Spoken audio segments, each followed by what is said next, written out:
Well, a good Friday, and thank you for tuning in to the Gardener's Corner program. A Friday feature here on TV Channel 10, located on Charter Communications Channel 191, and also on WKRX 96.7 FM. My name is Rob Hall. We welcome you into the program. We are brought to you today by T.G. Brooks Company, Sandline Golf Cars, and Owl Pride Foods, makers of Owl Pride and pimento cheese, spread and dip. Our special guest today on the program is Gary Cross of the North Carolina Cooperative Extension Service. Gary is actually the crop agent for Granville and Person counties, but as we've been talking about, when you work with the extension, you never know who you may be receiving a telephone call from. That's exactly right. But nevertheless, good morning. Good morning. Gary Cross. How are you, sir? I'm doing well.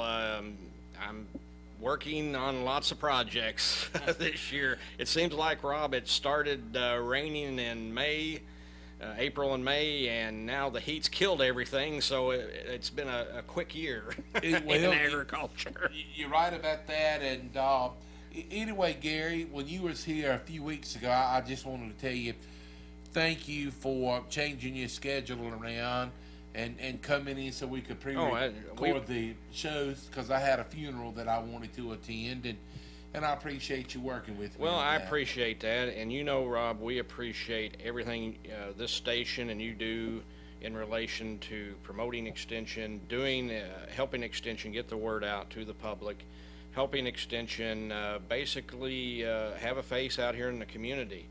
And that's a real value. If we had to pay for this advertisement, it cost us a fortune. We couldn't afford it, but you'd let us do it through public service announcements and things of that issue, and we really appreciate that. We appreciate your sponsors who are diligent out there every day promoting high quality products. We appreciate that. And people need to realize in a community what a radio station is, and you guys set the example. I've done radio programs all over the United States, and I had long-term radio programs that very early in the morning, and the value that they put in a community in relation to advertising, in relation to building business. To me, I look at a radio station as an economic developer. I look at it as a organization that can take your business, take a marketing plan, work it through however many different medias you have. You got the radio, you've got the streaming, you've got the video, you've got internet. You do a package deal. You get a heck of a deal through radio. I just don't know how to explain this to folks. Out in Texas, I had a radio program you and I were talking about earlier, and it was people appreciate that, getting that information out, and did a lot of good advertising business around that. And if I was a small businessman and I would be looking at what I can do in a marketing plan with radio, without any questions asked. Gary, I appreciate you saying that, and people are, in a sense, have so many things going on, they are sometimes forgetful of things, as Sure, I am. you bet. And a lot of other people are, and that's something that we have tried to instill to our customers about. You need to have a pretty much a constant presence, so to speak, on the radio. Exactly. Because pretty much basically what advertising is, you're spreading the word of these different businesses and the services and the goods that they provide to the community in the area, and in hopes that one day that particular customer may be tuning in and have the need for your goods or services, and they give you an opportunity. And with what you all are doing through the Cooperative Extension Service, it's the same thing, so to speak. Exactly. And what I mean by that, pretty much when you look at the population of Roxborough and Person County and Granville counties, and all the other surrounding counties, I would venture to say that it would be 90 some percent of the residents have some association with something pertaining to the extension service. Oh, yeah. And whether it's, livestock, row crops, horticultural, the home, consumer science, 4-H, and all these different things. And, I've been, doing this show here, quite some times. But I will say this, I have learned things about the Cooperative Extension Service, as of recent that I did not know. And one thing, I had planned to make mention of it last week, but I did not when I was interviewing Beth Davis. And by the way, thanks to everyone that came out and supported the fundraiser for 4-H last Friday night at the Kirby with the free movie. And anytime you can support, 4-H, please do so. But Jennifer Grable was here a few weeks ago, and Jennifer was telling me something that I had seen on a program that we carry here at the radio station. We carry a program called ABLE, and it means All Bodies Like Exercise, and it's on Monday, Wednesday, and Friday at 8:20 and 10 o'clock in the mornings on the TV channel.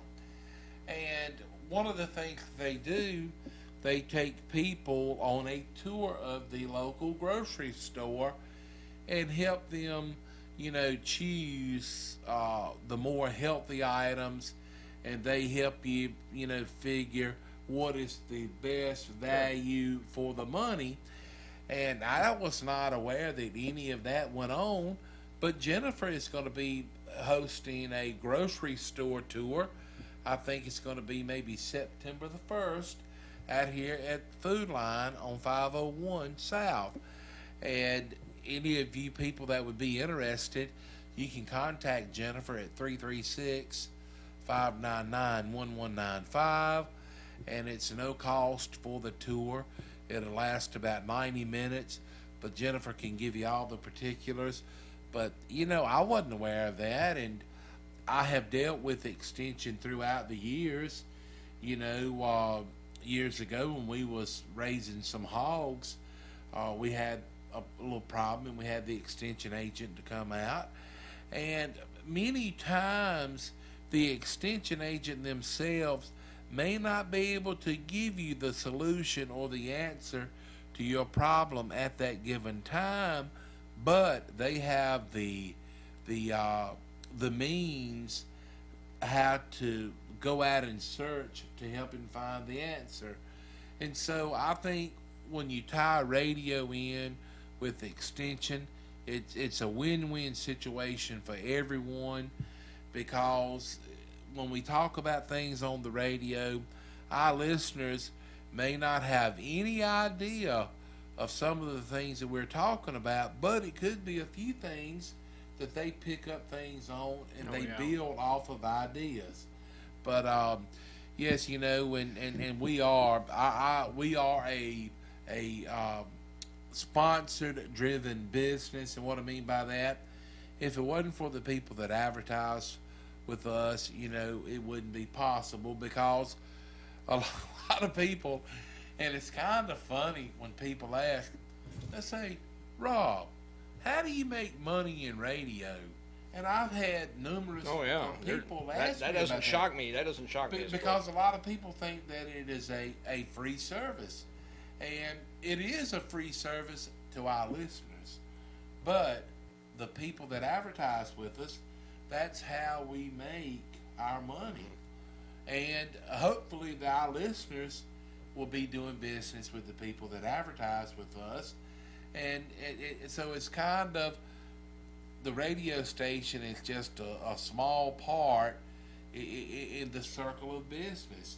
You've got to have the customer, right? You got to have the media, right? And then you got to have that business. that's selling these Products. goods and products and services. Rob, So if I can, because I've dealt with a lot of radio people in relation to doing programs such as these. The main issue, I'd ask them questions. Like in Texas, we were having really bad droughts out there when I was there, and businesses were suffering. And what people don't realize, and what I think they did a good job getting across in Texas was, the radio station was, if the times are down, you're not creating that visibility like you were talking about. You need to keep that visibility up, because the more you have that visibility, the more likely a person said, well, I need to spend some money on this. I heard that. I said, I'm going to go down there and do that. Or I saw that on the video streaming, or I saw that on the internet of the station, of their product, and it works. I agree with you, and you are, many times, I think we all go through the no money blues, but so many times people cut out their advertising budget, and that's cutting off your lifeline, so to speak. But we try to do the best for our customers, and we try to treat all of our customers equally. We are just here to share the words that they want, expressed and explained about their business. And, but we've got customers that's been advertising at this station for years and years and years and years. They know the value. And, a lot of our customers are our friends, but I really don't believe that our friends are just, spending money with the radio station. I believe that they're getting something in return. Well, that's exactly right. And we hope that they are, because that's the ultimate goal. So, go ahead now. But I appreciate, Rod, and I appreciate, and maybe some of the listeners out there are thinking, well, maybe Rob and Gary. Yes, I did talk to Rob about this earlier, but these things happen, and I was telling him how much business was generated. Figure just off of a small program we did, and they got sponsors out of it, was tremendous. And radio will get out there and get the message out, and it'll do it repeatedly, all hours of the day. If it's on air 24, if it's not, a lot of them are on for 12 or whatever. It's just according to what their regulations are, I think. Well, the radio, you can take it with you in your vehicle, on your tractor, outside doing something. That's right. And now that we're streaming many different ways, well, I believe we must have a call, because whenever it's on flashing like that, that means it's a call for us. So. Okay, let's hear who they are. Good morning. Thank you for calling the Gardener's Corner program. Good morning. Oh, good morning. I think I know who this is. Boy, I can't disguise my voice, can I? No, you can't, and probably because I could smell the cooking through the telephone line. Oh boy. Well, I was going to say I want to talk to the Cracker Jack crops agent, but you stole my thunder. Well, caller, if you would, I'm gonna put you on hold just a minute, and I'm gonna give you a formal introduction. Oh. If you would, at this time, please make welcome, all the way from Pennsylvania, the all-seeing, the all-knowing, the big kahuna himself, Mr. Carl Cantalupe. Oh, it's nice to hear that intro again. Good morning to you, my friend. How's things going in Pennsylvania, Carl? Everything's going great. Everything's going great. We all moved in, getting acclimated to the area. I've kept busy, and I'm enjoying retirement.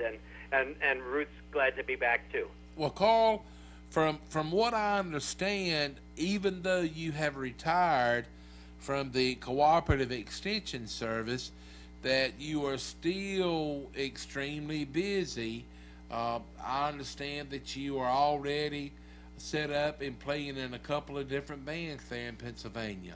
Oh yeah, a couple of bands, the Sunbury City Band and the Milton Area Community Band, and all made up of volunteers, and it really going nice. And that, and as you probably know, I was on the radio already. I've heard that, and I was going to ask you about that too.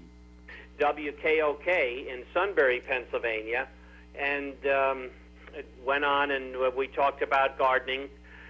Did 2 10-minute segments, and they were really happy with it, and they want to have me come back again, and maybe even turn it into a call-in garden show with longer time. So it's been great. Well, good. Well, I'm glad things are going well. Gary, when he just came into the station a little while ago, he was asking me that I know that you'd been on the radio, and I said, well, yeah. I said, Carl and I communicated a little bit by way of email, and anyway, he said that you had been kind of rubbing it in with him pretty good about how well you have been eating in Pennsylvania. Yeah. Rob, I've not seen any care packages from Pennsylvania addressed to you and I. Have we? I have not. I sure have not. But he's still in the We'll have to ship them down on dry ice. He's still in the mode of getting things settled in and settled down and moving along. Carl, one thing that I will ask you while I have you on the phone, here it is, just a little bit past middle part of August. Mm-hmm.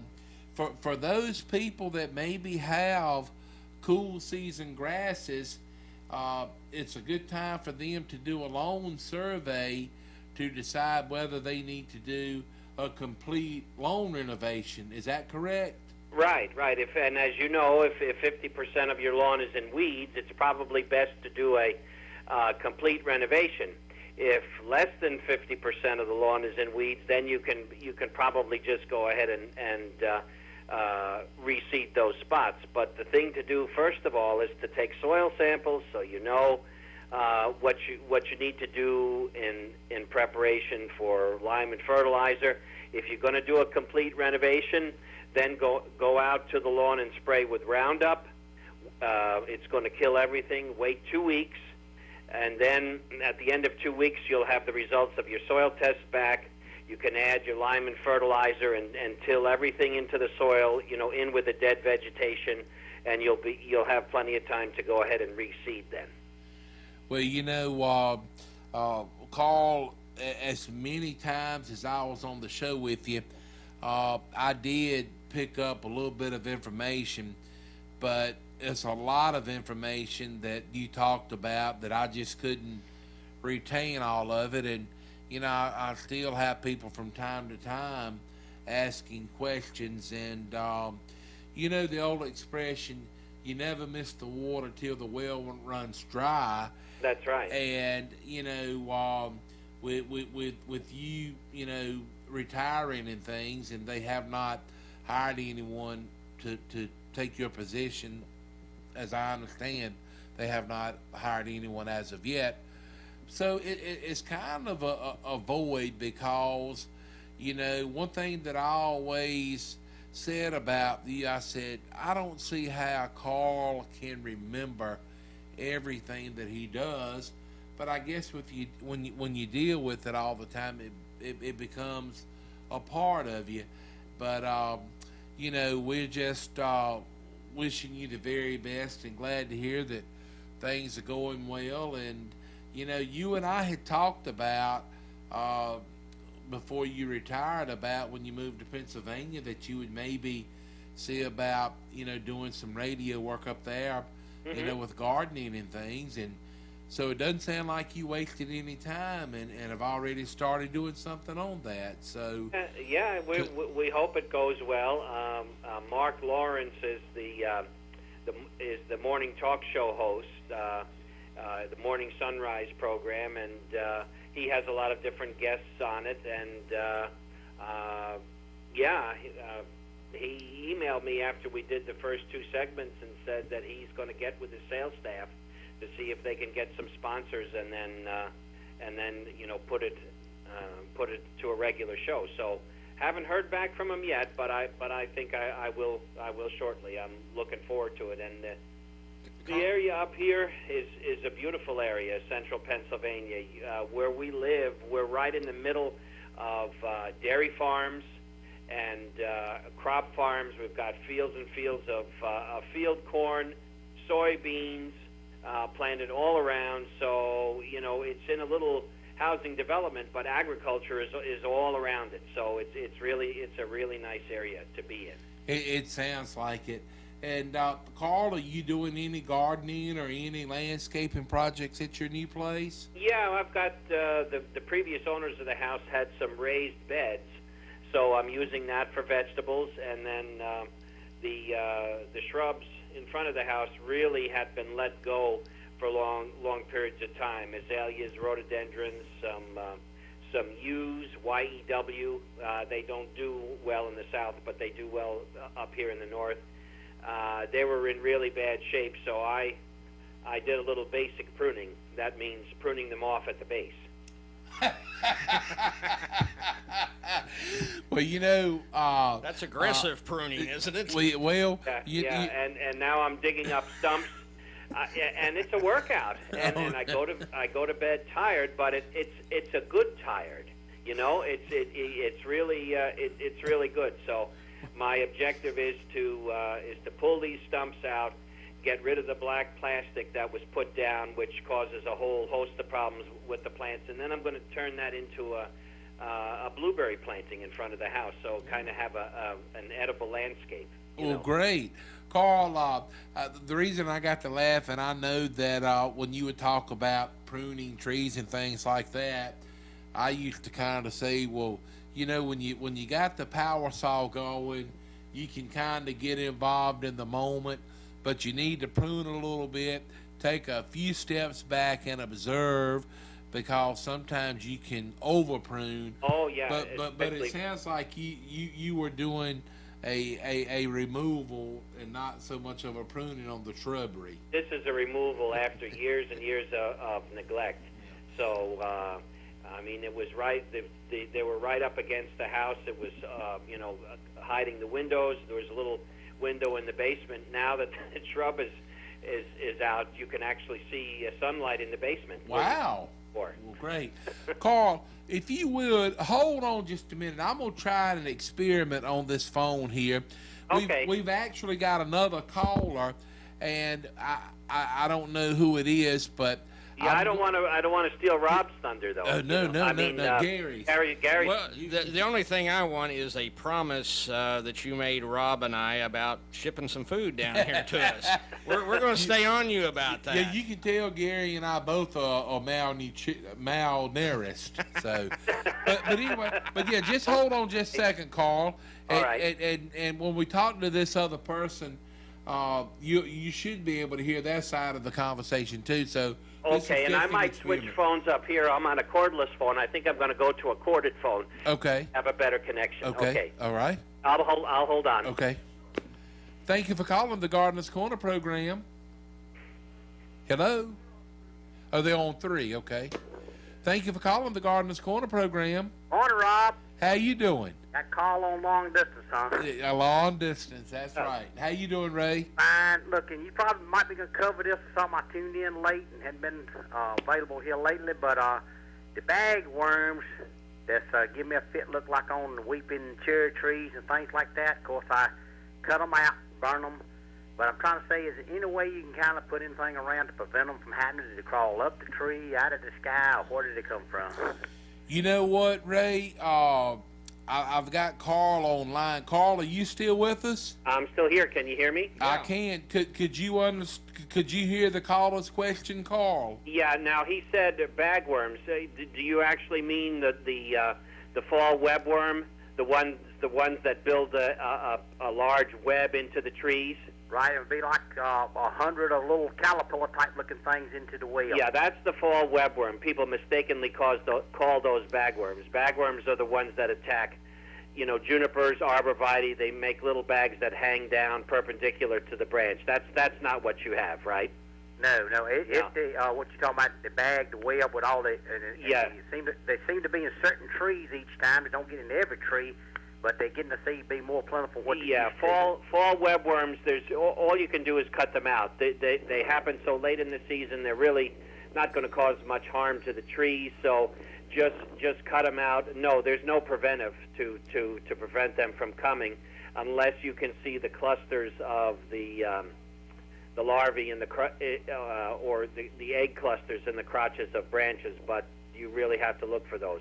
Where The did it ones come? that you Where the did it ones come that you from to start with? I mean, did it crawl up in the tree or something lays eggs? Or yeah, the adult will lay eggs, and it's probably a moth that lays eggs, and the eggs hatch into the larvae or the worms, and then they start feeding. The eastern tent caterpillar, the ones that affect the trees in the spring, they are worth controlling because they do their damage early in the season. But the fall webworm, which you can see the results of their damage now, even though it isn't fall yet, you don't really need to control them except to just cut them out. okay. Well, I appreciate it, and thank you for doing. I miss you already. Well, thanks, Ray. Take care. Okay. Bye now. Bye. Appreciate the call, Ray. Thank you. Well, good deal, Carl. That's odd, and that's something that I hadn't done in a long time on this phone here in the TV studio. We can have a couple of different callers on together, but I wasn't sure if it would still work out that way. Carl, one question that I did want to ask, you had told me before you moved to Pennsylvania that you had spoke with someone up there and that it was an Amish farmer that wanted you to put in an asparagus trial up there. Yeah. Are y'all still planning to do that? Well, I'm still looking for a person. I did go to the Amish farmer, but and really nice guy. I thought I was going to be able to do it, but he had asked me if I was going to be working, if I'd ever be out in the field on Sundays, and I said, well, yeah, I probably would. So he was kind of a little uneasy about that, and I understood. So, but I'm still in the process of looking for someone that might be interested. So, Well, in fact, I think I'll take out a little ad in the Pennsylvania Vegetable Growers newsletter that comes out to members, and just say that I'm interested. And speaking of that, 2 days ago, the Pennsylvania Vegetable Growers Association had a tent, which they sold a lot of different food items to. It's part of their Ag Progress Days, which is a big day that involves research going on at Penn State, and they have vendors there. But the Vegetable Growers Association had a booth, and they were partnering with the American Lamb Association, so they had gyros, and we had fruit cups and strawberry surprises, and there he goes again, rubbing it in. Rubbing it in, Thanks, that's Carl. what he's Appreciate doing. it. Yeah. No doubt about it. so Ruth and I volunteered. We worked there on Wednesday all day. In the booth. So we had a nice time, and actually got to see a lot of people, friends of mine that I know. So we had a good time. Well, that's good, and I know you're meeting a lot of people and making new friends. You bet. Carl, I have a question. This time of the year, you would be spraying for disease on asparagus. The question I want to ask is, how do you keep up with it with the high humidity and heat that we had? Would those fungicides worked as well? Yeah. If you're on a weekly schedule, and I guess and this applies more to commercial growers, because I don't know if the home gardener is judicious, they can do the same, but you have to spray weekly with either chlorothalonil, which is Daconil, or Manab or Mancozeb, and you alternate. Spray 1 week with Manab and 1 week with chlorothalonil. Why is that? What's that? You do that. You spray 1 week with one the other. Is that a resistance issue? Yeah, resistance issue, so that the fungus spores don't build up a resistance to one particular fungicide. And if you do that from early July until late September, you can have what I call, you can keep those ferns as green as a Christmas tree right up until the end of September. Yeah, the research that I did shows that if you don't spray, you can lose 40% or even more of your yield the following year. So it's critical to be out there and spraying, even though it's not the most attractive in the hot weather. Well, you know, Carl, you made some reference to the Amish farmer was concerned about you would maybe be working some Sundays, and I know back when you was harvesting asparagus, you was having to pick every day, and when you were spraying, you was having to do that on a schedule, and so you know, I understand that you know, you have to do what you have to do, and maybe you know the Amish farmer would reconsider, because I think when he sees the rewards of what asparagus would do for his farm, he would be pleasantly surprised. Oh, yeah, he could. You know, it's possible, but yeah, growing asparagus is like having a dairy farm. You know, the cows don't can't read the calendar. You know, the cows have to be milked every day. That's right. So this is the same thing for a certain, with asparagus, not all year, but you know, during the harvest season, you know, it's critical that you got to pick every day for the most part, and then it kind of eases up, you know, after September. You were talking about the calendar. You won't forget Rob and I at Christmas as far as little goodies and cookies and food, will you? Yeah, we'll put together a care package for you. I got a feeling that the care that he's going to give us is going to be verbal care, and that would be it. So, but anyway, well, Carl, thank you for calling. You Good bet. to hear from you. I consider you a friend. I always have. Well, thanks, Rob. Both you and Gary. I hope Gary's holding the fort down there until they get somebody else hired. So, but I have. One last thing, Carl. You got calls from everywhere, not just person in Granville County. Oh, you got them yeah, from that's right. Virginia. You got them from everywhere. First, Ruth says hello. Ruth says hello. Well, hello to Ruth. Hello, Ruth. Yeah, they said hi too. Chili, if you got some.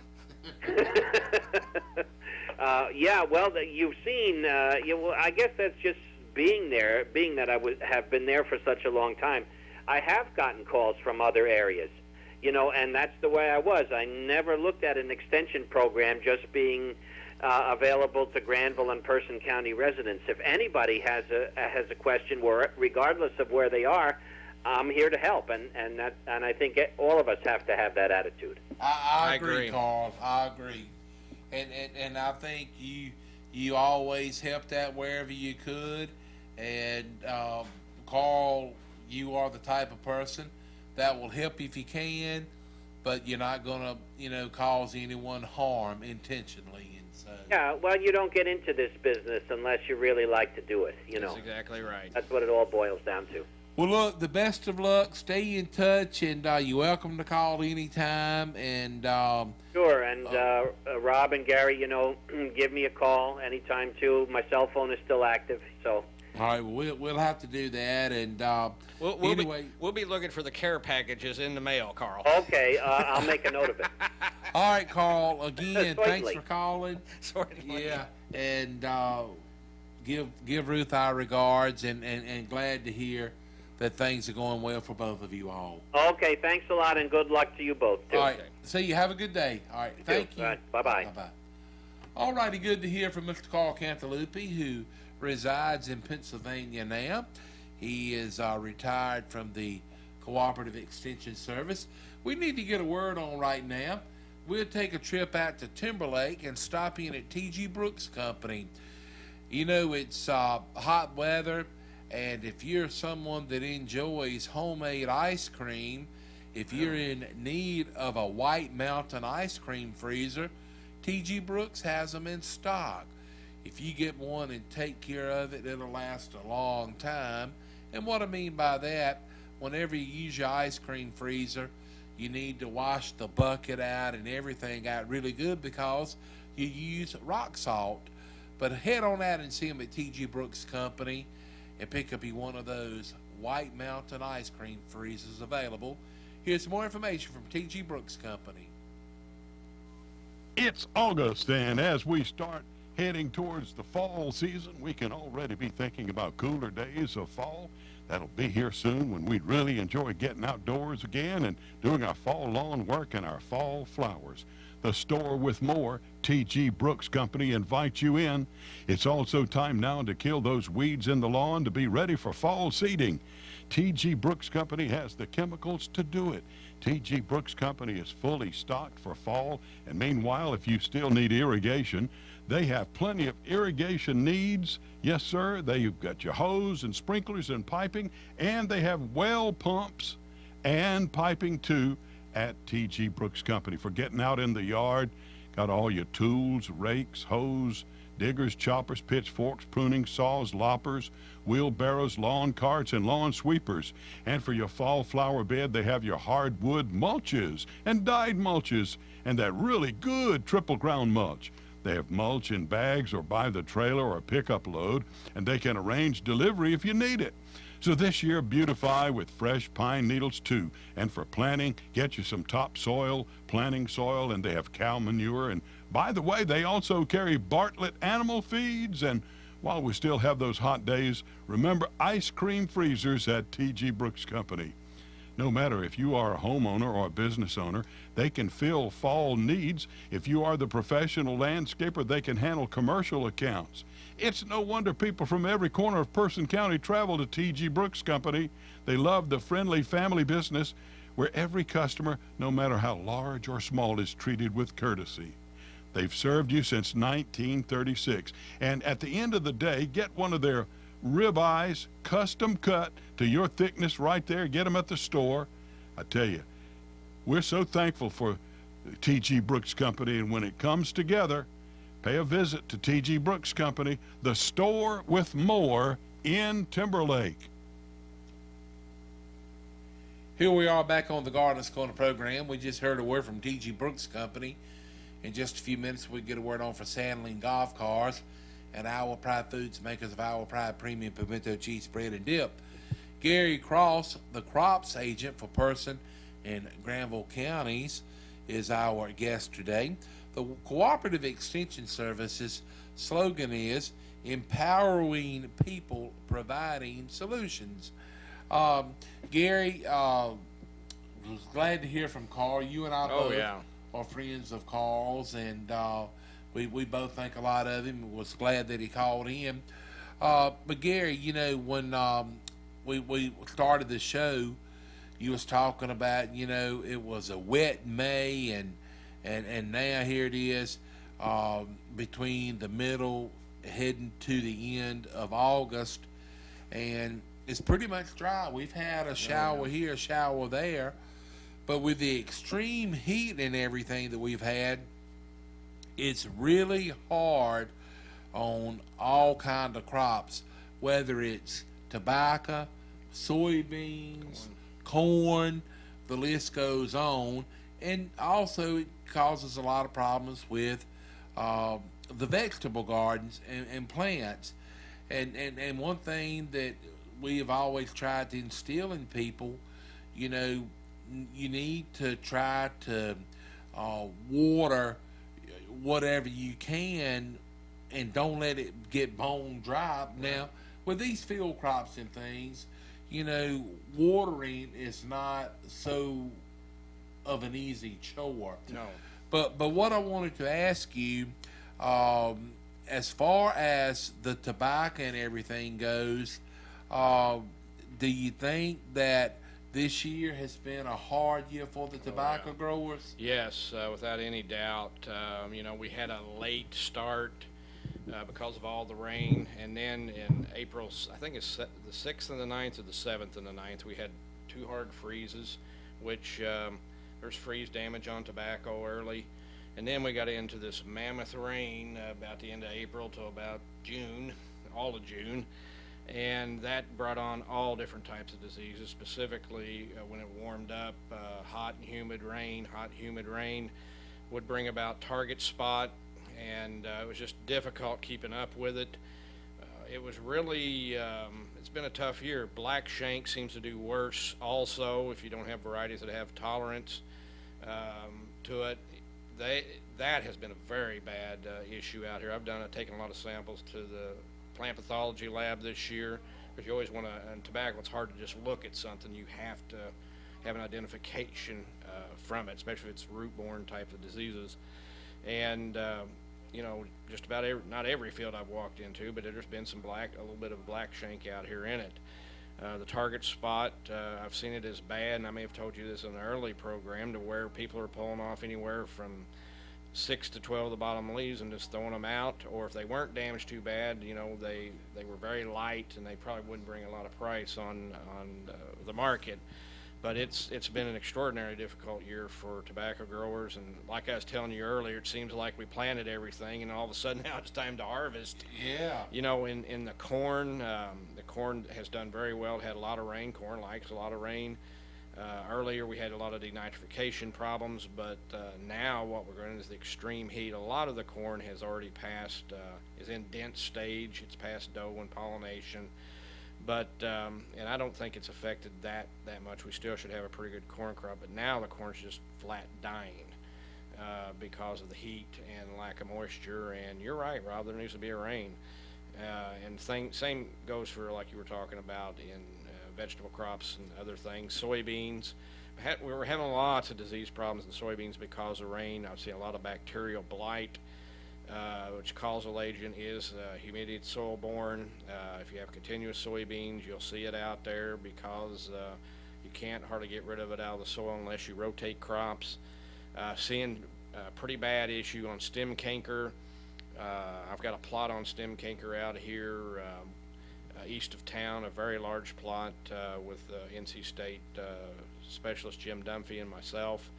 And also there is a pretty big plot out here on bacterial blight and stem canker with a private company that we're working with to try and get to the bottom of some of these issues. The wet weather has hampered things. We want rain, don't get me wrong, but we've had so much rain, so much high humidity, especially with tobacco, which is a sensitive crop in a lot of ways, that it's just been a tough year. And we've had hailstorms on tobacco. We've had just wiped out complete farms. So it's been a tough year. And in some of the tobacco fields, we're seeing the top 8 to 10 leaves may be the only thing they have to harvest this year. And it may be a good quality, it may be a good value, don't get me wrong, but you'd like to harvest the whole plant if you can.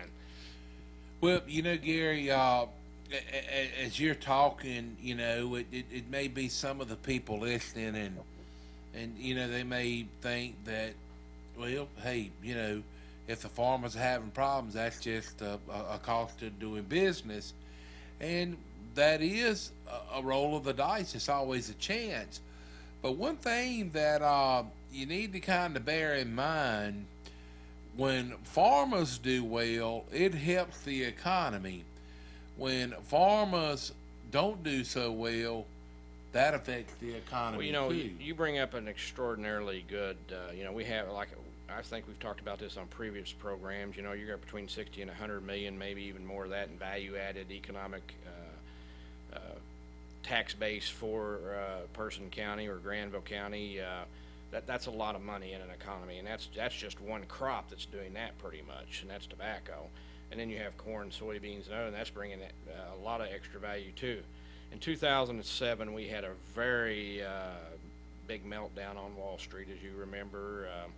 There were some things that happened in that capacity. The only sector of the economy that was doing well, and in my opinion, and an economist may argue with me on this, that kept this economy going was the agriculture industry. But at that time, we had very good corn prices. Cattle prices were very, very good. Soybean prices were very good. All the commodity groups were very high priced at that time. and that generated a lot of money to be put in the economy, buying tractors, buying the fertilizer, buying the extra issues you needed, because they had the money to go out and just spend it in cash to do that. And in 2007, I think that if we wouldn't have had a very strong ag economy, we would have had some difficult problems. Well, I tell you, I agree with you, Gary. I sure do. Hey, look, we need to get a word on for Sandling Golf Cars and Our Pride Foods, makers of Our Pride Premium Pimento Cheese Spread and Dip. So we'll be back with more Gardener's Corner with Gary Cross of the Cooperative Extension Service right after these messages. Sandling Golf Cars is located 613 Lewis Street in Oxford. They are open for business weekdays 8 until 5:30, Saturdays 9 until 1. Are you in need of a golf car? See Al, Hillary, and Will. They have club car and E-Z-Go models. If you're wanting a gasoline or an electric golf car, maybe you're just wanting one that's basic, or you would like one that's fully customized. They've got them in stock at Sandling Golf Cars, 613 Lewis Street in Oxford, where they're open for business weekdays 8 until 5:30, Saturdays 9 until 1.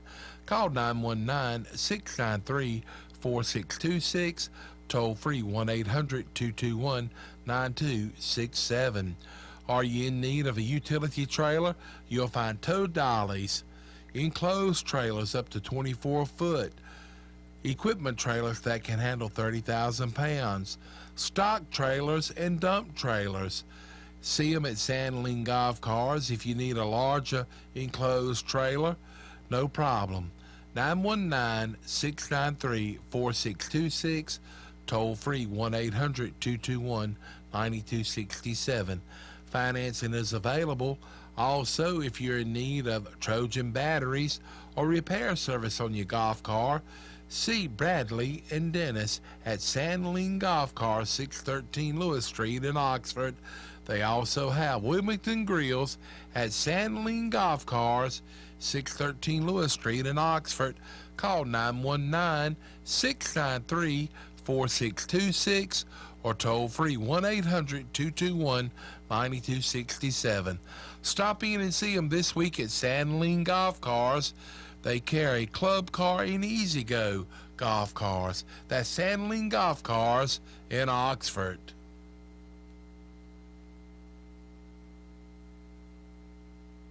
Our Pride Foods, makers of Our Pride Premium Pimento Cheese Spread and Dip, is made in Roxborough. Whether you're having a family gathering or would just like a snack for yourself, be sure to keep plenty of Our Pride Premium Pimento Cheese Spread and Dip on hand. Goodness grows in North Carolina. Our Pride Foods, makers of Our Pride Premium Pimento Cheese, is available at T.G. Brooks Company, Hurdle Mills Market and Butcher Shop, North Main IGA, Twins Meat Market, Just Save, and Food Line stores. Also, if you're in Uptown Roxborough and get the hankering for some Our Pride Premium Pimento Cheese, you can enjoy it at Cole's Pharmacy and Triss's Espresso. That's Our Pride Foods, makers of Our Pride Premium Pimento Cheese Spread and Dip. Try the jalapeno added for extra flavor. Goodness grows in North Carolina, and Our Pride Foods, makers of Our Pride Premium Pimento Cheese Spread and Dip, is located in Roxborough. Here we are back on the Gardener's Corner program. We appreciate the support of all of our fine supporting sponsors.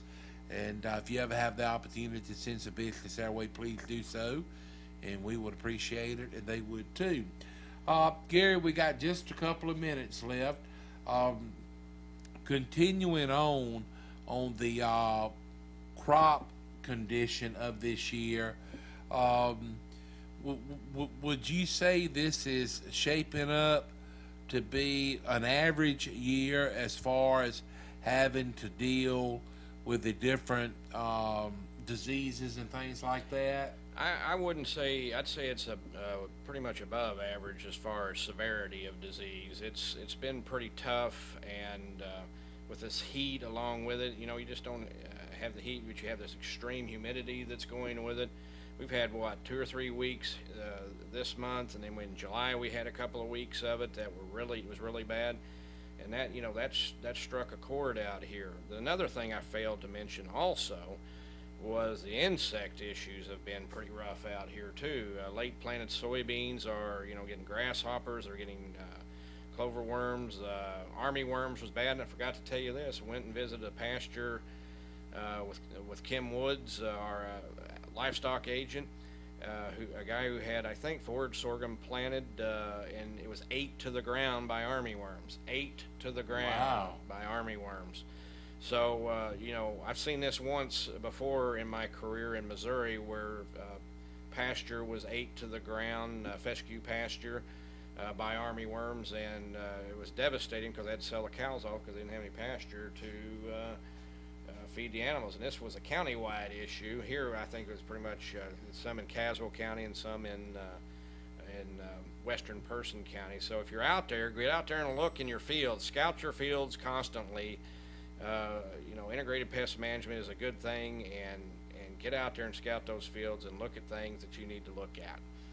Well, that's a good point, and it doesn't matter whether you are raising produce or you're raising cattle, corn, tobacco, soybeans.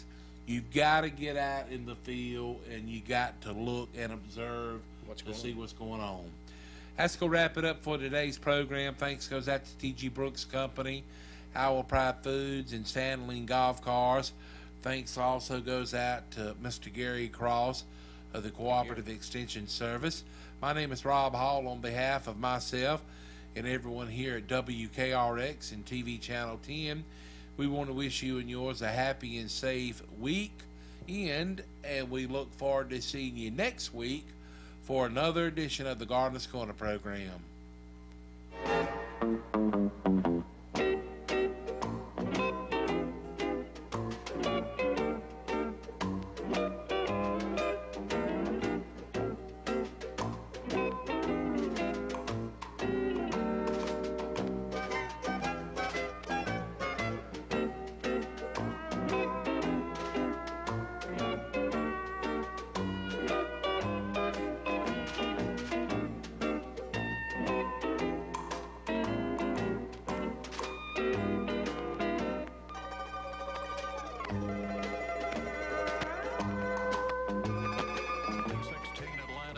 Season outlook, it's calling for this year to be the strongest since